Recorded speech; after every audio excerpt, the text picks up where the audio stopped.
بیعت کی اقسام۔ بیعت کی کئی اقسام ہیں جن کی تفصیل درج ذیل ہے۔ بیعت اسلام۔ اسلام قبول کرتے وقت کلمہ توحید و رسالت پڑھنے کے ساتھ مسلمان حضور علیہ الصلوۃ والسلام کے ہاتھ پر بیعت بھی کرتے، یہ بیعت اسلام کہلاتی ہے۔ بیعت توبہ تقوی۔ پچھلے گناہوں سے مکمل تائب ہو کر شریعت کی مکمل پابندی کے ساتھ ساتھ قرب الہی کی نیت سے تقوی اختیار کرنے کا عہد کرنا بیعت توبہ و تقوی کہلاتا ہے۔ اسی بیعت کے بعد روحانی ترقی کا سفر شروع ہوتا ہے۔ حضور علیہ الصلوۃ والسلام کے زمانہ میں اکثر بیعت اسلام میں ہی بیعت توبہ تقوی بھی شامل ہوتی تھی، لیکن کثیر احادیث اس بات پر شاہد ہیں کہ کئی مومنین اور مومنات نے قبول اسلام کی بیعت کے بعد بیعت توبہ و تقوی خصوصی طور پر علیحدہ سے بھی کی۔ موجودہ دور میں مسلمان مرشد کامل اکمل کے دست مبارک پر روحانی ترقی کے ذریعے قرب الہی کے حصول کے لیے جو بیعت کرتے ہیں وہ بیعت توبہ و تقوی ہی ہوتی ہے۔ نمبر 3، بیعت خلافت۔ جو بیعت مسلمان خلیفہ کے ہاتھ پر اس بات کی علامت کے طور پر کی جاتی ہے کہ ہم نے متفقہ طور پر اس خاص شخص کو اپنا حاکم تسلیم کر لیا ہے، بیعت خلافت کہلاتی ہے۔ حضرت امام حسن رضی اللہ عنہ کے دور تک بیعت خلافت اور بیعت توبہ و تقوی اکٹھی رہیں، لیکن بعد میں علیحدہ علیحدہ کر دی گئیں۔ نمبر 4، بیعت سمع و طاعت۔ اپنے امام، خلیفہ یا مرشد کی ہر بات کو سننے اور ماننے کا عہد کرنا بیعت سمع و طاعت کہلاتا ہے۔ احادیث پاک سے اس بیعت کا بھی ثبوت ملتا ہے۔ نمبر 5، بیعت جہاد۔ اسلام کے لیے خطرہ بننے والی قوتوں کے خلاف جہاد کا آغاز کرنے سے قبل اپنے امیر کے ہاتھ پر اپنی جان قربان کرنے کا عہد بیعت جہاد کہلاتا ہے۔ یہ بیعت بھی مسلمان لشکروں میں کافی دیر تک جاری رہی۔ نمبر 6، بیعت تصوف۔ بیعت توبہ و تقوی کی ہی ایک صورت ہے جو صوفیہ کرام کے اسے جاری رکھنے کی وجہ سے بیعت تصوف کہلانے لگی۔ اس کا مقصد بھی مرید کا تزکیہ نفس و تصفیہ قلب کی نیت سے خود کو اپنے مرشد کے حوالے کرنا ہے، جس کے بعد اس کا روحانی سفر شروع ہوتا ہے اور وہ گزشتہ زندگی کے گناہوں سے تائب ہو کر تقوی یعنی قرب الہی کی منازل طے کرتا ہے۔ بیعت اسلام اس وقت تک متروک ہو گئی جب خلفائے راشدین کے زمانے میں فتوحات بڑھنے سے بڑے بڑے علاقے اور لاکھوں کی تعداد میں لوگ اسلام میں داخل ہونے لگے، کیونکہ اس وقت اس بات کا امتیاز اٹھ گیا تھا کہ کون خالص ایمان لانے کی غرض سے دین میں داخل ہو رہا ہے اور کون محض خوف و غلبہ و شوکت اسلام کی وجہ سے۔ البتہ اس وقت بیعت خلافت رائج رہی جو اس خلیفہ کے ہاتھ پر کی جاتی تھی، جسے متفقہ طور پر مسلمانوں کے امیر کے طور پر چنا جاتا تھا۔ دور دراز کے علاقوں کے معززین اپنے علاقہ کے تمام لوگوں کے نمائندہ کے طور پر حاضر ہو کر سب کی طرف سے بیعت کرتے، چونکہ خلفائے راشدین ہی اپنے عہد خلافت میں مسلمانوں کے امام، مرشد کامل اور خلافت و ولایت کاملہ پر فائز ہوتے تھے۔ اس لیے بیعت خلافت میں ہی بیعت توبہ و تقوی بھی شامل ہوتی تھی، یعنی مسلمانوں کا خلیفہ ہی ان کا فرمانروا بھی ہوتا تھا اور باطنی فیض رساں بھی، اور وہی ان کی روحانی منازل بھی طے کرواتا تھا، جیسا کہ حضور علیہ الصلوۃ والسلام نے مومنین کے لیے ظاہری فلاحی ریاست بھی قائم کی اور باطنی فلاح کا بھی اہتمام کیا۔ خلفائے راشدین حضور علیہ الصلوۃ والسلام کے کامل ترین فیض اور روحانی قوت و اختیار کے حامل تھے، اس لیے خلافت و نیابت رسول اللہ صلی اللہ علیہ وآلہ وسلم کے ظاہری و باطنی فرائض بیک وقت نبھاتے رہے۔ البتہ ان کے ہاتھ پر کی جانے والی بیعت میں اس بات کا امتیاز تھا کہ اہل شریعت کے لیے وہ صرف بیعت خلافت ہی تھی، جبکہ اہل تقوی اور مومنین کے لیے وہ بیعت توبہ و تقوی بھی تھی، اور سب کو اپنے امیر کا فیض نیت بیعت کے مطابق ملتا تھا۔ تمام احادیث کی کتب میں منقول ہے کہ حضور علیہ الصلوۃ والسلام کی وفات کے بعد تمام مسلمانوں نے حضرت ابوبکر صدیق رضی اللہ عنہ کے دست مبارک پر بیعت کی اور انہیں خلیفۃ الرسول اور رسول اللہ صلی اللہ علیہ وآلہ وسلم کا نائب تسلیم کیا۔ بیعت لیتے وقت حضرت ابوبکر صدیق رضی اللہ عنہ کے الفاظ یہ تھے: جب تک میں اللہ تعالیٰ اور اس کے رسول صلی اللہ علیہ وآلہ وسلم کی اطاعت کرتا رہوں تم میری اطاعت کرنا۔ چنانچہ اس بیعت کو بیعت خلافت کے ساتھ ساتھ بیعت اطاعت رسول صلی اللہ علیہ وآلہ وسلم اور بیعت توبہ و تقوی بھی قرار دیا گیا۔ اسی طرح حضرت انس رضی اللہ عنہ سے روایت ہے، جب حضرت ابوبکر صدیق رضی اللہ عنہ کا انتقال ہوا اور حضرت عمر فاروق رضی اللہ عنہ خلیفہ منتخب ہوئے تو میں نے عرض کی اپنا ہاتھ بڑھائیں تاکہ میں حسب استطاعت سمع و طاعت حکم سننے اور ماننے کا عہد پر بیعت کروں جیسا کہ آپ سے پہلے خلیفہ اول کی بیعت کی تھی۔ حضرت سلیم بن ابی عامر رضی اللہ عنہ سے روایت ہے کہ ہمراہ کا وفد حضرت عثمان غنی رضی اللہ عنہ کی خدمت میں حاضر ہوا اور بیعت کی کہ اللہ کے ساتھ کسی کو شریک نہ ٹھہرائیں گے، نماز قائم کریں گے اور زکوٰۃ دیں گے، قیام رمضان کا اہتمام کریں گے اور مجوسیوں کی عید کو چھوڑ دیں گے۔ مسند امام احمد۔ تمام خلفۂ راشدین سے جاری ہونے والے سلاسل تصوف بھی اس بات کا ثبوت ہیں کہ وہ خلافت کی ذمہ داریوں کے ساتھ ساتھ امت کو روحانی فیض بھی پہنچاتے رہے اور آج تک پہنچا رہے ہیں۔ موجودہ دور تک پہنچنے والے سلاسل تصوف خصوصاً سلسلہ سروری قادری میں روحانی تربیت اس وقت تک مکمل نہیں ہوتی جب تک ان چاروں خلفۂ راشدین کا فیض طالب کو نہیں مل جاتا۔ حضرت ابوبکر صدیق رضی اللہ عنہ کی نگاہ سے صدق، حضرت عمر رضی اللہ عنہ کی نگاہ سے عدل و محاسبہ نفس، حضرت عثمان غنی رضی اللہ عنہ کی نگاہ سے ادب و حیا اور حضرت علی کرم اللہ وجہہ کی نگاہ سے فقر باطنی طور پر طالب کو عطا ہوتا ہے، جیسا کہ سلطان العارفین حضرت سخی سلطان باہو رحمۃ اللہ علیہ فرماتے ہیں، جو بھی طالب مولا مجلس محمدی صلی اللہ علیہ وآلہ وسلم میں داخل ہوتا ہے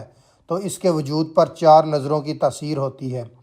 حضرت ابوبکر صدیق رضی اللہ عنہ کی نظر کی تاثیر سے طالب مولا کے وجود میں صدق پیدا ہوتا ہے اور کذب اور نفاق اس کے وجود سے نکل جاتا ہے۔ حضرت عمر فاروق رضی اللہ عنہ کی نظر سے طالب مولا کے وجود میں عدل اور محاسبہ نفس کی تاثیر پیدا ہوتی ہے اور اس کے وجود سے خطرات اور نفسانی خواہشات مکمل طور پر نکل جاتی ہیں۔ حضرت عثمان غنی رضی اللہ عنہ کی نظر کی تاثیر سے طالب مولا کے وجود میں ادب اور حیا پیدا ہوتے ہیں اور اس کے وجود سے بے ادبی اور بے حیائی نکل جاتی ہے۔ حضرت علی رضی اللہ عنہ کی نظر سے طالب مولا کے وجود میں علم، ہدایت اور فقر پیدا ہوتا ہے اور اس کے وجود سے جہالت اور حب دنیا نکل جاتی ہے۔ اس کے بعد طالب تلقین کے لائق بنتا ہے اور حضور علیہ الصلاۃ والسلام اسے بیعت فرماتے ہیں اور مرشدی کے لا زوال، لا تخف و لا تحزن اور لا رجت مراتب تک پہنچاتے ہیں۔ کلید التوحید کلام۔ چنانچہ ان خلفۂ راشدین کے فیض کا تسلسل ان کی حیات مبارکہ میں ان کی خلافت کے آغاز سے لے کر آج تک جاری ہے۔ آج کا مسلمان جو مسلمان گھرانے میں پیدا ہونے کی وجہ سے مسلمان کہلاتا ہے، اسے اگرچہ بیت اسلام کی ضرورت نہیں ہے، لیکن حضور علیہ الصلاۃ والسلام اور خلفۂ راشدین کے فیض کے حصول کے لیے بیت توبہ و تقویٰ ہر مسلمان کے لیے ضروری ہے، جس کے حوالے بھی کثرت سے سنت مبارکہ میں ملتے ہیں۔ سورۃ الفتح کی آیت 18 کا جو حوالہ پہلے دیا گیا ہے وہ بھی بیت اسلام نہیں بلکہ اسلام لانے کے بعد مومنوں کی حضور علیہ الصلاۃ والسلام سے ایک خاص امر پر بیعت ہے۔ خاص امر کا حاشیہ میں یہ بتایا گیا ہے کہ یہ بیعت صلح حدیبیہ سے قبل حضور علیہ الصلاۃ والسلام نے صحابہ کرام رضی اللہ عنہم سے اس وقت لی جب حضرت عثمان غنی رضی اللہ عنہ کی شہادت کی خبر ان تک پہنچی، جب بات چیت کے سلسلہ میں کفار مکہ سے ملنے گئے تھے۔ یہ بیعت شہادت عثمان رضی اللہ عنہ کا بدلہ لینے کا عہد تھی۔ احادیث مبارکہ میں بیت توبہ و تقویٰ کے حوالے مندرجہ ذیل ہیں۔ حضرت عبادہ بن صامت رضی اللہ عنہ سے روایت ہے، فرماتے ہیں، قال رسول اللہ وحولہ عصابۃ من اصحابہ بایعونی علی اللہ تشرکوا باللہ شیئا ولا تسرقوا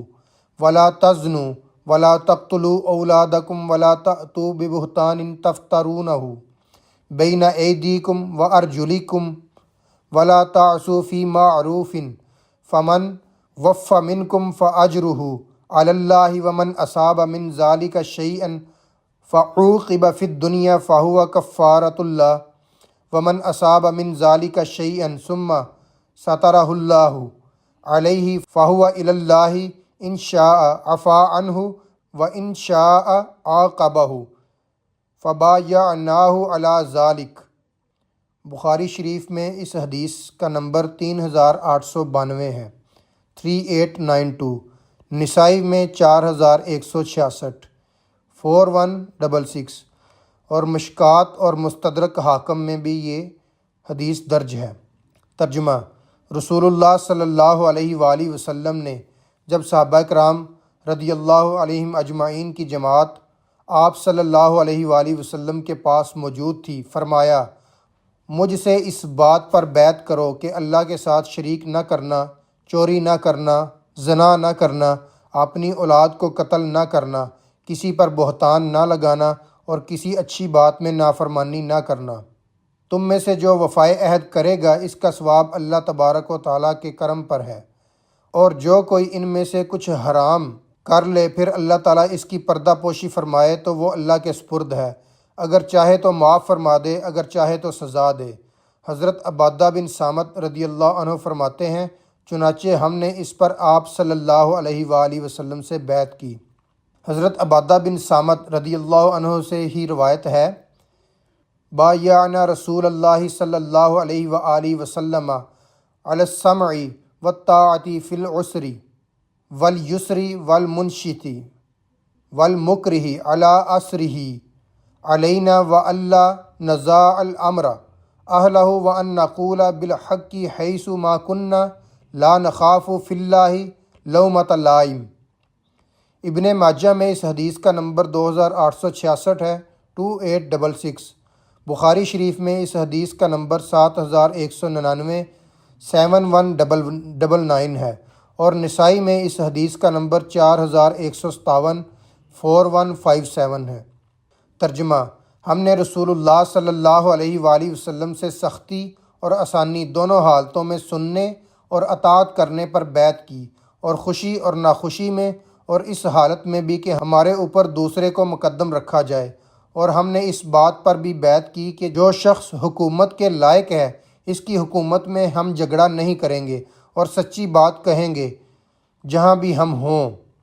اور اللہ کے کاموں یا اللہ کی رضامندی میں کسی برا کہنے والے کی ملامت سے ہم نہ ڈریں گے۔ حضرت جریر بن عبداللہ رضی اللہ عنہ فرماتے ہیں، بایعت رسول اللہ صلی اللہ علیہ وآلہ وسلم علی اقام الصلاۃ و ایتاء الزکوٰۃ والنصح لکل مسلم۔ بخاری شریف میں اس حدیث کا نمبر 57 ہے، اور ترمذی میں اس کا نمبر 1925 ہے، 1925۔ ترجمہ: میں نے رسول اللہ صلی اللہ علیہ وآلہ وسلم سے نماز قائم کرنے، زکوٰۃ دینے اور ہر مسلمان کے ساتھ خیر خواہی کرنے پر بیعت کی۔ یہ احادیث مبارکہ مسلمانوں کے اسلام قبول کرنے کے بعد بیعت توبہ و تقویٰ کا ثبوت ہیں، اور یہی صوفیہ کرام اور مشائخ اعظام کی بیعت کی اصل اور بنیاد ہیں، کیونکہ بزرگان دین کی بیعت کا مقصد یہی ہے کہ ایک مسلمان جو پہلے ہی اسلام کے دائرے میں داخل ہے وہ گناہوں سے حقیقی توبہ کرے، ذکر الہی اور عبادت میں کمر ہمت باندھے، دنیاوی لذتوں سے کنارہ کش ہو کر رجوع اللہ کرے، اور صبر اور ثابت قدمی سے روحانیت کی منزلیں طے کرے۔ بیعت توبہ و تقویٰ مومنین میں دین میں ترقی کی غرض سے ہمیشہ اور ہر حال میں جاری رہی ہے۔ اس میں حضور علیہ الصلاۃ والسلام سے لے کر آج تک کبھی بھی کہیں بھی انقطاع نہیں آیا، البتہ زمانہ کی ضرورت کے حساب سے اس کی صورتیں بدلتی رہی ہیں۔ اس کی اولین صورت تو وہی ہے جو سنت رسول مقبول صلی اللہ علیہ وآلہ وسلم ہے کہ خلیفہ و امام کے دست مبارک پر بیعت کی جائے۔ بیعت کی یہ صورت خلافت راشدہ میں بھی جاری رہی، اور حضرت علی کرم اللہ وجہہ کے بعد جب حضرت امام حسن رضی اللہ عنہ نے چند ماہ کے لیے خلافت کی ذمہ داریاں سنبھالیں تو انہوں نے بھی بیعت خلافت و بیعت توبہ و تقویٰ اکٹھی لی، لیکن یزید نے جس طرح بیعت کے معاملہ پر فساد برپا کیا اور نواسہ رسول صلی اللہ علیہ وآلہ وسلم اور ان کے اہل بیت رضی اللہ عنہم پر جس قدر ظلم و ستم ڈھایا، اس کے بعد مشائخ اعظام نے مصلحت اسی میں سمجھی کہ بیعت خلافت کو بیعت توبہ و تقویٰ سے بالکل علیحدہ کر دیا جائے۔ یوں بھی اس وقت سے ظاہری خلافت ایسے حکمرانوں کے ہاتھ میں چلی گئی جو امت کو کسی طور بھی روحانی فیض پہنچانے کے لائق نہ تھے، بلکہ الٹا ان کے دین کے لیے نقصان دہ تھے۔ ان سے تو بیعت توبہ و تقویٰ کرنا جائز ہی نہ تھا، اس لیے حضرت امام حسین رضی اللہ عنہ نے یزید کی بیعت سے انکار کر دیا تھا۔ چنانچہ حضرت امام حسین رضی اللہ عنہ کی شہادت کے بعد بیعت خلافت اور بیعت توبہ و تقویٰ جدا جدا ہو گئیں۔ بیت خلافت حکمرانوں کے پاس چلی گئی اور بیت توبہ و تقوی کامل اکمل اولیاء کے پاس۔ حضرت خواجہ حسن بصری رضی اللہ عنہ نے بیت توبہ و تقوی کی صورت کو بھی تبدیل کر دیا تاکہ حکمران اس کو بیت خلافت سمجھ کر اپنے خلاف خطرہ نہ سمجھ لیں۔ پس انہوں نے دست بیعت کرنے کی بجائے اپنے مریدین کو خرقہ یا امامہ عطا کرنا شروع کر دیا، جو اسی بات کی علامت تھا کہ اب یہ شخص ان کا ارادت مند ہے اور ان سے فیض حاصل کرنے کا حقدار ہے۔ خرقہ عطا کرنا بیت توبہ و تقوی کی ایک مصلحتاً اختیار کی گئی صورت تھی، لیکن اس کی غرض و غایت وہی تھی جو بیت توبہ و تقوی کی تھی، یعنی گناہوں سے تائب ہو کر اللہ کی طرف رجوع کرنا۔ حضرت شاہ سید محمد ذوقی رحمۃ اللہ علیہ فرماتے ہیں، اس نورانی اور متبرک زمانے کے ختم ہونے کے کچھ عرصہ بعد تک بھی یہ بیت توبہ و تقوی اپنی اصل شکل میں جاری نہ ہو سکی، کیونکہ اس بات کا خوف تھا کہ اس سے فتنہ فساد نہ بھڑک اٹھے اور ایسا نہ ہو کہ اس بیت پر بیت خلافت کے ساتھ مخلوط ہونے کا گمان کیا جائے اور اس غلط گمانی کی بنا پر لوگوں کو ناحق ایذا پہنچائی جائے۔ چنانچہ اس زمانے میں حضرت خواجہ حسن بصری رضی اللہ عنہ اور ان کے خلفاء اور بعد کے صوفیہ کرام نے خرقہ دینے کو قائم مقام بیت قرار دیا تھا، لیکن جب ایک مدت بعد حکمرانوں، بادشاہوں اور سلاطین سے رسم بیت معدوم ہو گئی اور وہ تمام اندیشے جاتے رہے تو صوفیہ کرام نے اس مردہ سنت کو زندہ کیا اور بیت تقوی کو جاری کر دیا۔ صوفیہ کرام ہی کے اسے زندہ کرنے کی بنا پر بیت تقوی انقطاعاً ما سوا اللہ کے دیگر لوازمات کو اپنے ساتھ شامل کر کے بیت تصوف کے نام سے مشہور ہو گئی۔ سر دلبراں شیخ الشیوخ حضرت شہاب الدین سہروردی رحمۃ اللہ علیہ عوارف المعارف میں فرماتے ہیں، خرقہ پوشی یا خرقہ شیخ اور مرید کے مابین ایک رشتہ ارتباط ہے۔ خرقہ پوشی عین بیت ہے۔ اس طرح خرقہ صحبت شیخ کے حصول کی دہلیز ہے اور مقصود کلی وہی صحبت شیخ اور اس کی ہمیشگی ہے۔ پس بیت توبہ و تقوی ایسی عظیم سنت مبارک ہے جو ہر دور میں کسی نہ کسی صورت میں جاری و ساری رہی ہے، اور آپ صلی اللہ علیہ وآلہ وسلم کے خلفاء اور وارثین صوفیہ کرام ہی اس سنت مبارکہ کو ہمیشہ زندہ و قائم رکھنے والے ہیں۔ بیت توبہ و تقوی کو واپس اس کی اصل صورت میں جاری کرنے کا سہرا بھی دین کو دوبارہ زندہ کرنے والے محی الدین حضرت شیخ سید عبد القادر جیلانی رضی اللہ عنہ کے سر ہے۔ حضرت شیخ سید عبد القادر جیلانی رضی اللہ عنہ کو اپنے مرشد حضرت ابو سعید مبارک مخزومی رحمۃ اللہ علیہ سے خرقہ ہی عنایت ہوا تھا، جسے عنایت کرتے وقت حضرت ابو سعید مبارک مخزومی رحمۃ اللہ علیہ نے فرمایا، اے عبد القادر، یہ خرقہ جناب سرور کائنات صلی اللہ علیہ وآلہ وسلم نے حضرت علی کرم اللہ وجہہ کو عطا فرمایا، انہوں نے حضرت خواجہ حسن بصری رضی اللہ عنہ کو عطا فرمایا اور ان سے دست بدست مجھ تک پہنچا۔ کتاب بہجت الاسرار۔ حضرت شیخ عبد القادر جیلانی رضی اللہ عنہ آسمان ولایت کے آفتاب اور قوت و تصرف کے پہاڑ ہیں۔ اللہ نے ان کو اس قدر اختیار اور قدرت عطا کی کہ اس دور کے عباسی خلفاء آپ رضی اللہ عنہ کے بیت کو دوبارہ اور اس کی اصل صورت میں رائج کرنے پر کوئی اعتراض نہ کر پائے، اور اب یہ بیت توبہ و تقوی آج کے زمانہ تک بھی اپنی اصل صورت میں جاری ہے۔ شیخ ندوی اپنی کتاب رجال الفقر فی الدعوہ فی الاسلام میں فرماتے ہیں، شیخ عبد القادر جیلانی رضی اللہ عنہ نے بیت اور توبہ کے دروازے کو کھولا، جس میں تمام عالم اسلام کے کونے کونے سے لوگ اسلام میں داخل ہو گئے، اور انہوں نے اللہ تعالیٰ کے ساتھ عہد و میثاق کی تجدید کی اور یہ عہد کیا کہ وہ شرک کریں گے، نہ ظلم کریں گے، نہ ہی فسق و فجور اور بدعات کا ارتکاب کریں گے، نہ ظلم کریں گے، نہ ہی اللہ تعالیٰ کی حرام کردہ چیزوں کو حلال سمجھیں گے، فرائض کو ترک نہیں کریں گے اور دنیا کو اپنے دل میں جگہ نہیں دیں گے، اور نہ ہی آخرت کو بھولیں گے۔ اللہ تعالیٰ نے آپ رضی اللہ عنہ کے دست اقدس پر جس دروازہ کو کھولا تھا، اس میں بے حد و حساب مخلوق داخل ہوئی، ان کے اعمال و احوال بہتر ہو گئے اور وہ بہترین مسلمان بن گئے۔ سیدنا غوث الاعظم رضی اللہ عنہ نے ان کی تربیت و نگرانی اور محاسبہ کا اہتمام کیا۔ آپ رضی اللہ عنہ کے روحانی شاگرد بیت توبہ اور تجدید ایمان کے بعد معاشرہ کے ذمہ دار افراد بن گئے۔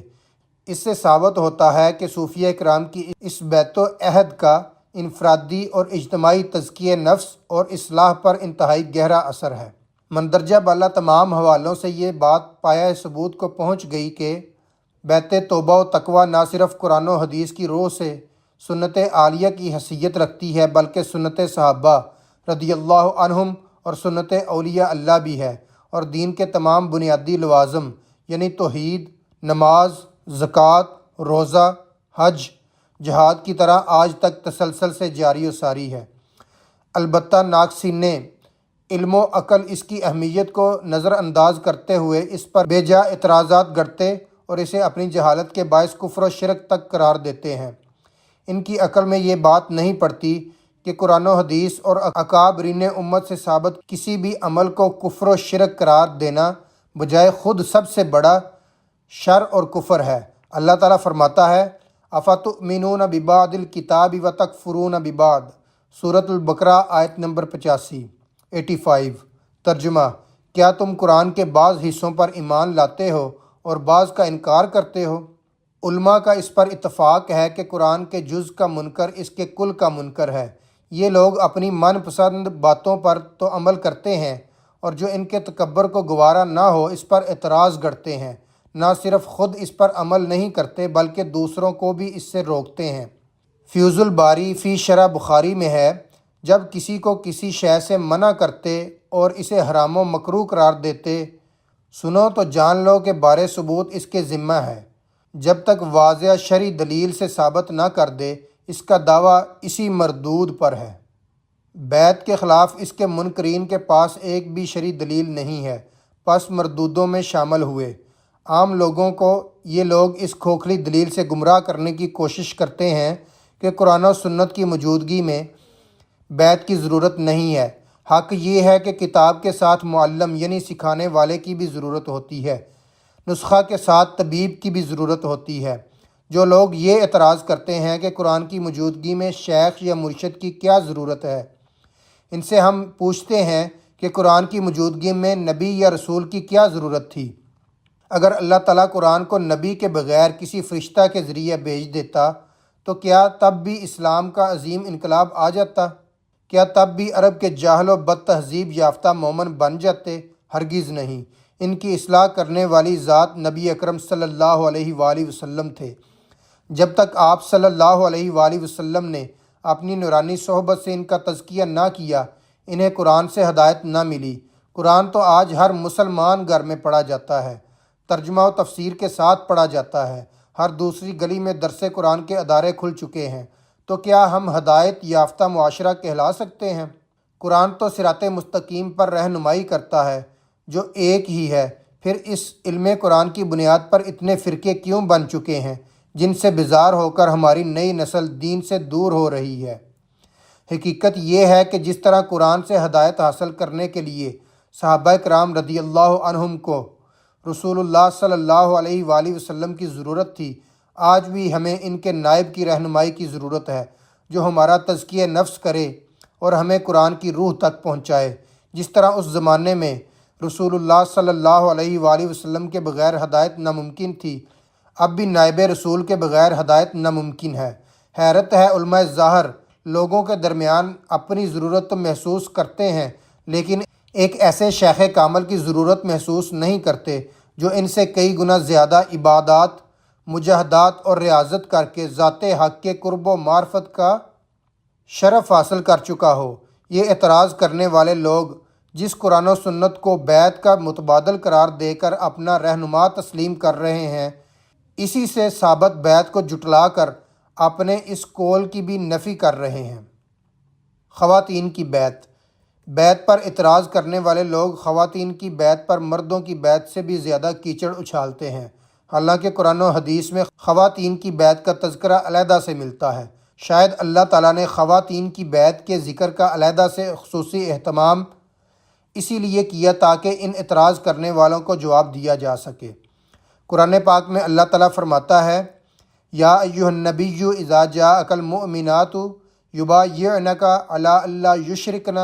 باللہ شیئا ولا یسرقن ولا یزنین ولا یقتلن اولادہن ولا یأتین ببہتان یفترینہ بین ایدیہن و ارجلہن ولا یعصینک فی معروف فبایعہن واستغفر لہن اللہ ان اللہ غفور الرحیم۔ سورۃ الممتحنہ آیت نمبر 12 ترجمہ: اے نبی کریم صلی اللہ علیہ وآلہ وسلم، جس وقت آپ کے پاس مومن عورتیں اس بات پر بیعت کرنے کے لیے حاضر ہوں کہ وہ اللہ تعالیٰ کے ساتھ کسی کو شریک نہ کریں گی اور چوری نہ کریں گی اور بدکاری نہ کریں گی اور اپنی اولاد کو قتل نہ کریں گی اور اپنے ہاتھوں اور پاؤں کے درمیان کوئی جھوٹا بہتان نہ باندھیں گی اور نہ ہی حکم شرع پر آپ صلی اللہ علیہ وآلہ وسلم کی نافرمانی کریں گی، پس ان سے بیعت قبول کریں اور ان کے واسطے اللہ سے بخشش مانگے، بے شک اللہ بخشنے والا نہایت مہربان ہے۔ خواتین کی بیعت کے متعلق یہ آیت ایسی واضح دلیل ہے جس سے سوائے حاسد، متکبر اور منکر قرآن کے کوئی انکار نہیں کر سکتا۔ اس آیت مبارکہ سے یہ بھی واضح ہوتا ہے کہ یہ بیعت اسلام نہ تھی بلکہ بیعت توبہ و تقویٰ تھی، کیونکہ آیت کے آغاز میں مومنات کا ذکر کیا گیا ہے جو حضور علیہ الصلاۃ والسلام سے بیعت کرنے کے لیے آئیں۔ ظاہر ہے یہ خواتین اسلام لا چکی تھیں اور مسلمان کی حیثیت سے بیعت توبہ و تقویٰ کر رہی تھیں۔ مومنات کی بیعت کا ذکر احادیث مبارکہ میں بھی کثرت سے ملتا ہے۔ حضرت سلمہ بنت قیس رضی اللہ عنہا فرماتی ہیں، میں نبی کریم صلی اللہ علیہ وآلہ وسلم کی بارگاہ میں حاضر ہوئی اور انصار کی عورتوں کے ساتھ مل کر بیعت کی۔ نبی کریم صلی اللہ علیہ وآلہ وسلم نے ہمیں اس شرط پر بیعت کیا کہ ہم اللہ تعالیٰ کے ساتھ کسی کو شریک نہ ٹھہرائیں، نہ چوری کریں، نہ زنا، نہ اپنی اولادوں کو قتل کریں، نہ ہی کسی پر بہتان باندھیں اور نہ ہی نیکی کے کاموں میں نافرمانی کریں، اور فرمایا کہ نہ ہی تم اپنے خاوندوں کو دھوکہ دو۔ ہم نے بیعت کی اور واپس لوٹ آئے۔ یہ حدیث مسند احمد، ابو یعلا اور طبرانی میں درج ہے۔ حضرت امیمہ بنت رقیقہ رضی اللہ عنہا فرماتی ہیں کہ میں کچھ انصاری عورتوں کے ساتھ نبی کریم صلی اللہ علیہ وآلہ وسلم کے پاس حاضر ہوئی۔ ہم آپ سے بیعت ہونا چاہتی تھی۔ عرض کی، یا رسول اللہ صلی اللہ علیہ وآلہ وسلم، ہم آپ سے بیعت کرتی ہیں کہ نہ کسی کو اللہ کا شریک ٹھہرائیں گی، نہ چوری کریں گی، نہ زنا، نہ ہی اولادوں کو قتل کریں گی اور نہ ہی کسی پر بہتان لگائیں گی اور نہ ہی نیکی کے کام میں نافرمانی کریں گی۔ تو رسول اللہ صلی اللہ علیہ وآلہ وسلم نے فرمایا، اپنی طاقت اور ہمت کے مطابق تم پابند ہوگی۔ ہم نے عرض کی، اللہ اور اس کے رسول صلی اللہ علیہ وآلہ وسلم ہماری ذاتوں پر ہم سے زیادہ رحم فرمانے والے ہیں، اجازت دیجیے ہم آپ کے دست اقدس پر بیعت کرتی ہیں۔ آپ صلی اللہ علیہ وآلہ وسلم نے ارشاد فرمایا، میں عورتوں سے ہاتھ نہیں ملاتا۔ میرا زبانی طور پر 100 عورتوں سے بیعت کی بات چیت کرنا ایسے ہی ہے جیسے ہر عورت سے الگ الگ بات چیت کرنا۔ اس حدیث کا نسائی میں جو نمبر ہے وہ 4186 ہے، 4186۔ ترمذی میں اس کا نمبر 1597 ہے، 1597، اور ابن ماجہ میں اس کا نمبر 2874 ہے، 2874۔ حضرت عزہ بنت خائل رضی اللہ عنہا سے روایت ہے کہ وہ نبی کریم صلی اللہ علیہ وسلم کی خدمت میں حاضر ہوئیں اور ان امور پر بیعت کی کہ نہ زنا کریں گی اور نہ چوری اور نہ اپنے بچوں کو زندہ درگور کریں گی، خواہ علانیہ ہو یا خفیہ۔ آپ رضی اللہ عنہا فرماتی ہیں، اعلانیہ طور پر زندہ درگور کرنے کو تو میں جانتی ہوں،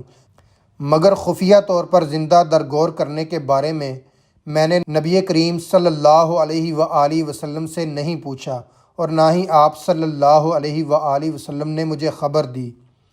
پھر میرے دل میں یہ خیال پیدا ہوا کہ اس سے مراد بچہ کو ضائع کرنا ہے۔ قسم بخدا میں کبھی بھی اپنے بچہ کو ضائع نہیں کروں گی۔ یہ حدیث مبارکہ طبرانی اور مجمع الزوائد میں ہے۔ ان عبادہ بن ابن صامت ان رسول اللہ صلی اللہ علیہ وآلہ وسلم قال الا تبایعنی علی ما بایع علیہ النساء اللہ تشرکوا باللہ شیئا ولا تسرکوا ولا تزنوا ولا تقتلوا اولادکم ولا تأتوا ببہتان تفترونہ بین ایدیکم وارجلکم ولا تعصونی فی معروف قلنا بلا یا رسول اللہ فبایعناہ علی ذالک فقال رسول اللہ صلی اللہ علیہ وآلہ وسلم فمن اصاب بعد ذالک شیئا فنالتہ عقوبۃ فہو کفارۃ ومن لم تنلہ عقوبۃ فامرہ الی اللہ ان شاء غفر لہ وان شاء عاقبہ۔ یہ حدیث مبارکہ نسائی میں موجود ہے، جس کا نمبر 4167 ہے، 4167۔ ترجمہ: حضرت عبادہ بن صامت رضی اللہ عنہ سے روایت ہے کہ رسول اللہ صلی اللہ علیہ وآلہ وسلم نے فرمایا، کیا تم ان کاموں کی مجھ سے بیعت نہیں کرتے جن کی عورتوں نے بیعت کی ہے، کہ تم اللہ تعالیٰ کے ساتھ کسی کو شریک نہیں ٹھہراؤ گے، چوری نہیں کرو گے، زنا نہیں کرو گے، اپنی اولاد کو قتل نہیں کرو گے، کسی پر اپنی طرف سے گڑھ کر بہتان نہیں باندھو گے، اور کسی اچھے کام میں میری نافرمانی نہیں کرو گے۔ ہم نے کہا، اے اللہ کے رسول، کیوں نہیں، ہم بیعت کریں گے۔ پھر ہم نے ان کاموں پر رسول اللہ صلی اللہ علیہ وآلہ وسلم کی بیعت کی۔ رسول اللہ صلی اللہ علیہ وآلہ وسلم نے فرمایا، اس کے بعد جس نے ان میں سے کوئی کام کیا اور اس کو سزا مل گئی تو وہ سزا اس کے گناہ کو مٹا دے گی، اور جس کو دنیا میں سزا نہ ملی تو اس کا معاملہ اللہ تعالیٰ کے سپرد ہے، چاہے وہ اسے معاف فرما دے، چاہے سزا دے۔ قرآن و سنت سے خواتین کی بیعت ثابت ہونے کے باوجود اس پر اعتراض کرنے والے تنگ نظر اور بد باطن لوگ ہیں، جو عورت کو صرف استعمال کی ایک حقیر شے سمجھتے ہیں، اور سمجھتے ہیں کہ اسے نہ دنیا میں ترقی کرنے کا کوئی حق ہے نہ دین میں، اس کا کام صرف مرد کی خدمت ہے۔ انہیں خوف ہے کہ اگر عورت نے دین و دنیا کی تعلیم حاصل کر لی تو اسے اپنے ان حقوق سے آگہی حاصل ہو جائے گی جو اسلام نے بحیثیت ایک بندہ خدا اس کے لیے مقرر کیے ہیں۔ پھر ان مردوں کی حاکمیت کا کیا بنے گا جو خود کو عقل و شعور کے لحاظ سے عورت سے برتر سمجھتے ہیں، حالانکہ اللہ نے عقل و شعور عطا کرتے ہوئے مرد و عورت کی تمیز روا نہیں رکھی، بلکہ عورت و مرد کے فرق کے بغیر جسے مناسب سمجھا اسے ذہانت و عقل کی نعمت عطا کی۔ ان بے عقلوں کو یہ نہیں معلوم دین میں ترقی سے جہاں عورت کو اپنے حقوق کا شعور حاصل ہوگا وہیں مرد کے حقوق کا ادراک بھی ہوگا اور اپنے فرائض کا بھی، پھر وہ اللہ کی رضا اور خوشنودی کی خاطر اللہ کے حکم کے مطابق پہلے سے بھی بہتر طریقے سے اپنے ازواجی فرائض ادا کرے گی۔ دوسرا مسئلہ ان مردوں کا یہ ہے کہ ان کی اپنی نگاہ میں گندگی اور شہوت بری ہوتی ہے، اس لیے جس طرح یہ خود دوسری خواتین پر نگاہ رکھتے ہیں اسی طرح سمجھتے ہیں کہ نعوذ باللہ اولیاء اللہ جن کو بیعت طریقت کی اجازت حضور علیہ الصلاۃ والسلام سے حاصل ہوئی ہے، خدا نخواستہ انہی کے جیسے مرد ہیں جن کے پاس عورتوں کو روحانی فیض کے حصول کے لیے بھی نہیں جانا چاہیے۔ ان کے اپنے نفس کا آئینہ ہی اتنا میلا ہے کہ انہیں اولیاء اللہ کے چہروں کی نورانیت اور پاکیزگی بھی میلی دکھائی دیتی ہے۔ ظاہر ہے کہ جس ولی کامل کو حضور علیہ الصلاۃ والسلام کی طرف سے تلقین و ارشاد کی مسند پر فائز کیا گیا ہے، وہ ان جیسا معمولی انسان تو نہ ہوگا، بلکہ اس کے اعلیٰ ترین رتبے کا ادراک بھی ان کے وہم و گمان سے باہر ہے۔ چنانچہ خواتین کو کسی ولی کامل سے روحانی فیض و معرفت الہی کے حصول کی نیت سے بیعت کرنے سے روکنا جائز نہیں، البتہ اس زمانے میں دھوکہ دہی اور فراڈ عام ہونے کے پیش نظر اتنی احتیاط ضرور لازم ہے کہ بیعت سے قبل اس بات کی اچھی طرح تحقیق کر لی جائے کہ بیعت لینے والا واقعی ولایت کے منصب پر فائز اور شریعت کا مکمل پابند ہے یا نہیں۔ لیکن کامل اولیاء اللہ کو ان جعلی پیروں جیسا قیاس کر کے ان سے فیض کے حصول سے روکنا زیادتی ہے۔ یہ بات بھی طے ہے کہ جن خواتین و حضرات کی طلب سچی ہے اور وہ واقعی معرفت الہی کی خاطر گھر سے کسی ولی کامل کی تلاش میں نکلتے ہیں، اللہ خود ان کا مددگار ہوتا ہے اور کبھی انہیں دھوکہ بازوں کے چنگل میں پھنسنے نہیں دیتا۔ خواتین کی بیعت کے متعلق ایک غلط مسئلہ جس کی کوئی شرعی بنیاد نہیں مشہور کر دیا گیا ہے کہ وہ والد یا شوہر کی اجازت کے بغیر بیعت نہیں کر سکتی۔ اگر تو والد یا شوہر خود راہ طریقت و فقر کو حق ماننے والا ہے، اللہ اور رسول اللہ صلی اللہ علیہ وآلہ وسلم کا سچا پیروکار ہے، دین کے سلسلے میں حقیقی علم رکھنے والا باشعور اور ہدایت یافتہ ہے تو وہ کبھی اپنی بیٹی یا بیوی کو راہ خدا پر آگے بڑھنے کے لیے کسی ولی کامل کی بیعت سے نہیں روکے گا، اور اگر وہ ان سب اوصاف سے عاری ایک جاہل اور بے ہدایت انسان ہے تو خود ہی بتائیے کہ کیا ایسے شخص کی بات مان کر خواتین کو اپنے اور اللہ کے تعلق کو مضبوط بنانے اور اس کا قرب حاصل کرنے کی کوشش چھوڑ دینی چاہیے؟ ہرگز نہیں۔ موت کے بعد قبر میں عورت کو نہ اس کا والد بچانے آئے گا نہ شوہر، نہ ہی اس وقت وہ یہ عذر پیش کر سکے گی کہ میں اللہ کے قرب و معرفت سے اس لیے محروم ہوں کہ میرے والد یا شوہر نے مجھے اللہ کی راہ پر چلنے سے منع کیا تھا، کیونکہ بیشتر خواتین اپنی زندگی کے بہت سے کام والد اور شوہر کی اجازت کے بغیر کرتی رہتی ہیں، لیکن صرف کامل مرشد سے بیعت کے وقت کہتی ہیں کہ ہمیں والد یا شوہر کی طرف سے اجازت نہیں۔ حدیث پاک ہے، علم حاصل کرنا مرد اور عورت دونوں پر فرض ہے۔ میں رسول اللہ صلی اللہ علیہ وآلہ وسلم نے عورت اور مرد کا علیحدہ علیحدہ ذکر اس لیے کیا کہ عورت اپنا فرض خود ادا کرے، اس کے لیے اسے مرد کی اجازت کی ضرورت نہیں، نہ مرد اسے روک سکتا ہے، اور اس علم میں علم معرفت الہی بھی شامل ہے۔ جس طرح والد یا شوہر عورت کو نماز، روزے جیسے فرائض سے روکنے کا کوئی حق نہیں رکھتے، اسی طرح وہ اسے قرآن و سنت سے ثابت ایک پاکیزہ عمل بیعت سے بھی نہیں روک سکتے، بشرطے کہ بیعت مرشد کامل اکمل سے کی جا رہی ہو، نہ کہ ناقص مرشد یا جعلی پیر سے۔ عورت بھی اللہ اور اللہ کی محبت، رسول اکرم صلی اللہ علیہ وآلہ وسلم اور ان کی محبت، دین اسلام اور اس کی تعلیم کے حصول پر اتنا ہی حق رکھتی ہے جتنا کہ مرد۔ اللہ نے تمام ارواح کو برابر بنایا اور ان سے اپنا رشتہ بھی ایک ہی بنیاد پر استوار کیا۔ دنیا میں یہ ارواح عورت اور مرد کے لباسوں کی صورت میں ظاہر ہوئیں، کیونکہ انہوں نے دنیا کے نظام کو چلانے کے لیے اپنے اپنے مختلف کردار ادا کرنے تھے، ورنہ اصل میں تو روح نہ مرد ہے نہ عورت، اور اللہ سے ہر روح کا رشتہ عشق کا ہے، خواہ وہ مرد کے وجود میں ہو یا عورت کے۔ اسی لحاظ سے روحانی ترقی کرنے اور معراج پر پہنچ کر اللہ کا دیدار کرنے کا حق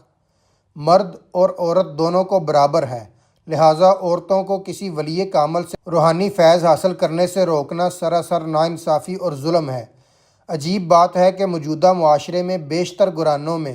عورتوں کے ہوٹلوں، بازاروں، سینماؤں وغیرہ میں جانے، کھلے عام گھومنے پھرنے اور غیر مردوں سے آزادانہ میل جول رکھنے پر تو کوئی پابندی اور اعتراض نہیں کیا جاتا، خواہ وہ ڈاکٹر کے روپ میں ہو یا استاد، دکاندار ہو یا نامحرم رشتہ دار، کلاس فیلو ہو یا ہمسایہ۔ لیکن جیسے ہی ایک عورت کسی مرشد کامل سے روحانی فیض کے حصول کی غرض سے ملتی ہے، اس پر عجیب و غریب بے جا اعتراضات شروع کر دیے جاتے ہیں، جیسے وہ خدا نخواستہ کوئی شیطانی کام کر رہی ہے۔ بلا شبہ حق کی راہ سے روکنے والے خود شیطان کا دوسرا روپ ہیں۔ حق کی طالب صادق خواتین کو کبھی اپنے اور اللہ کی راہ کے درمیان روڑے اٹکانے والے ایسے شیطانوں کی آواز پر کان نہیں دھرنے چاہیے، بلکہ انہیں صرف سگے راہ سمجھ کر نظر انداز کر دینا چاہیے اور راہ حق پر استقامت سے سفر جاری رکھنا چاہیے۔ بے شک ان کی استقامت اور صبر کی بدولت اللہ جلد ان کے راستوں کی رکاوٹوں کو دور کر دے گا انشاءاللہ۔